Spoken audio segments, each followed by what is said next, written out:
penindakan hukum dilakukan, ya kan? Karena ada perusakan hutan yang besar-besaran dilakukan. Bapak-bapak harus juga menyampaikan ini timbul bencana ini faktornya ini gitu loh. Misalnya kerusakan lingkungan.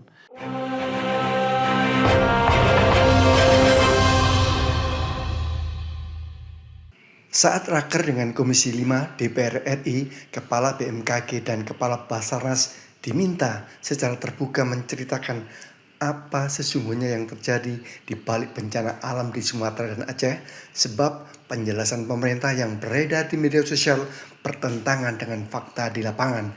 Bagaimana kayu gelondongan hasil penebangan liar terbawa air bah. Ini akan semakin mengikis rasa kepercayaan publik terhadap rezim Prabowo Subianto. Kalau tidak terjadi korban banjir begini besar, semua anggap bahwa di sana tidak ada apa-apa. Aman semuanya. Baik-baik saja.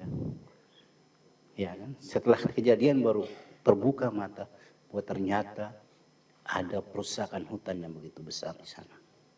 Jadi saya kira ini yang perlu menjadi catatan untuk kita semua, ya, pada pemerintah secara umum. Saya ingin sampaikan ini karena bapak-bapak juga dari pemerintah ini perlu, karena lingkungan hancur semua ini kalau begini. Ke depan akan ada lagi kejadian-kejadian seperti ini. Daerah kami itu tinggal tunggu lagi kapan-kapan terjadi lagi, karena ada masih banyak. Ini kita lihat, itu bukan cuman yang namanya hutannya digundulin, tetapi tambang-tambang liar yang begitu besar yang ada, yang sekarang begitu masif di Papua itu semua hampir ada. Kita lihat, maka ini harus menjadi perhatian pemerintah, sudah harus mesti mengevaluasi semua itu. Ini sudah darurat sebenarnya ini. Kita sepertinya sudah kerja hanya untuk bagaimana mengatasi persoalan-persoalan seperti ini. Di televisi bangun kita lihat berita longsor, korban sekian dan seterusnya. Akibat apa? Hujan dan seterusnya.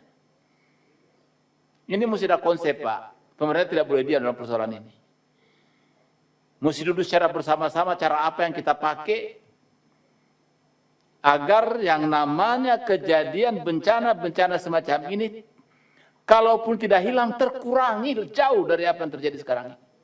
Ya, bapak-bapak harus juga menyampaikan ini timbul bencana ini faktornya ini gitu loh. Misalnya kerusakan lingkungan, adanya hilangnya keseimbangan alam dan seterusnya, harus juga menyampaikan. Kita memahami hari ini, Pak, tambang ilegal itu di mana-mana di seluruh Indonesia ini.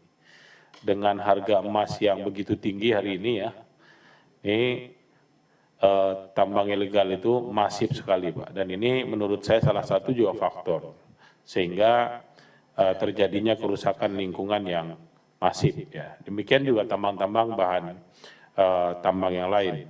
Saya rasa ini juga harus berani diutarakan, karena lapangan ini kan. Contoh kita lihat kemarin waktu kejadian ini, kita melihat tumpukan kayu begitu banyak, Pak. Ya, itu pasti alam sudah tidak bisa menopang, Pak. Ketika terjadi hujan lebat yang berlebihan misalnya. Mungkin zaman dulu juga ketika hutannya masih bagus, pernah juga terjadi hal yang sama. Tapi tidak terjadi kerusakan yang luar biasa seperti sekarang. Nah, hal-hal seperti ini harus disampaikan, Pak, supaya kita tidak seperti tadi Pak Ridwan sampaikan, kita seperti datang di ujung, atau Pak Hamka kalau tidak salah, kita hanya datang di ujung seperti pemadam kebakaran saja, Pak. Akhirnya Bapak kebagian capeknya. Kemarin hampir total kalau kami prediksi 800 korban, yang dimana 400 sekian sudah kami temukan dan 400 belum kami temukan.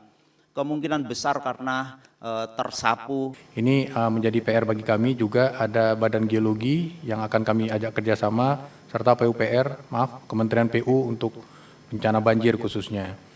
Saya kira demikian Bapak Pimpinan yang dapat kami sampaikan. 3 hal ini tadi juga digarisbawahi oleh Bapak Ketua Komisi 5 tadi. Terima kasih.